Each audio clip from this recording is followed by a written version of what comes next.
Makhalama natragana amagi pambai season aduna Kuki Militant Singna Meeoi Miamda Landaningba matamda Landaduna mi hatpagi thong loiba naidre. Ngasisu Moirangi maninglom thangba singi saruktage yamna sana kaplakpa rocket bomb ama Moirangi mairembam leikai da tasilaktuna pokhaibadagi Meeoi ama lekhidre kharana asopa nanglei. Thawdok thokpamdagi aikoigi Vishnupur pawmina pirakpa pawgi matungina ngasi nungthil pung 3:30 tarakpa matamda Moirang Assembly Constituency gi Moirang Police Station konba Central Lambida leiba Moirang mairembam leikai dagi hanagi Chief Minister leikidrava mairembam Koirang gi yum manakta sana kaplakpa rocket bomb ama tasilaktuna pokhaiki. Bom adu wall amagi manakta pokhaibaga loina manak nangna sangoi amada astigi potchei semduna leiba arangfam phamba Meeoi ama khudakta mafam aduda leikidabani aduga karana asopa nangki hairi.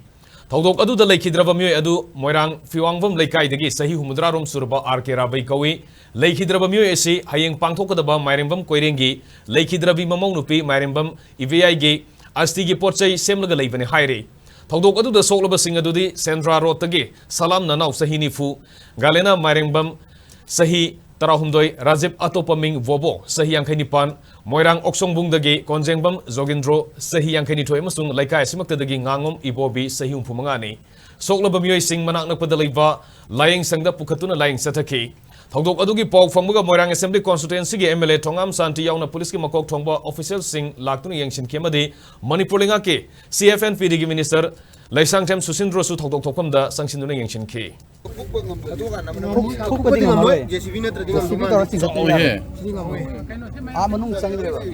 Asigi sabuk suba sangoi macha amada akoi arangom ahum phamaga sabuk subuni la nung dona nung charingai ja boom thadarakpa oja goringi photo gi nakal ji boom ji taraga madudi gi tharakpa pakin makai mayamduna legidaba kogi yambung rabi sanasi Moirang nongdegi ni magi mangaksam je bom chitunu pandana maji kudakta haira magluk thagaraga aina chenthorapani aidi sohogdare aduga amineriba koiba sida maunaha leisabi adigi nupa khara su soe bom sina panbada ado haji hosadar ayamna chana khare aduga yambungdi season leire aduni haji toriba kanosi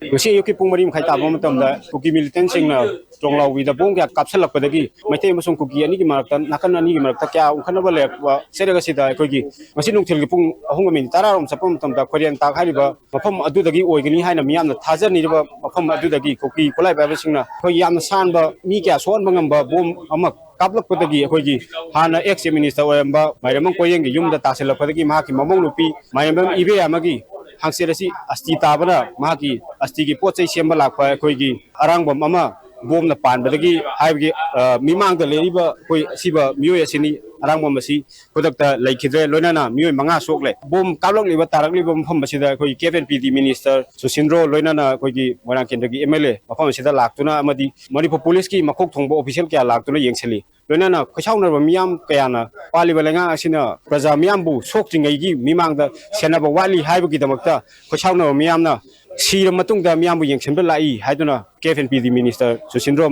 mafam asini chatkro haina tankibaga loinana khosaunarba miyamna hojik oiba mimangda thokliba asi matungda thoktanaba layangna pakhapa yaba thabak tharong kya adu pakhapiyo haiba wafam aduni SKTV gi damak cameraman Singkhai ga loinana Danawi Drom Moirang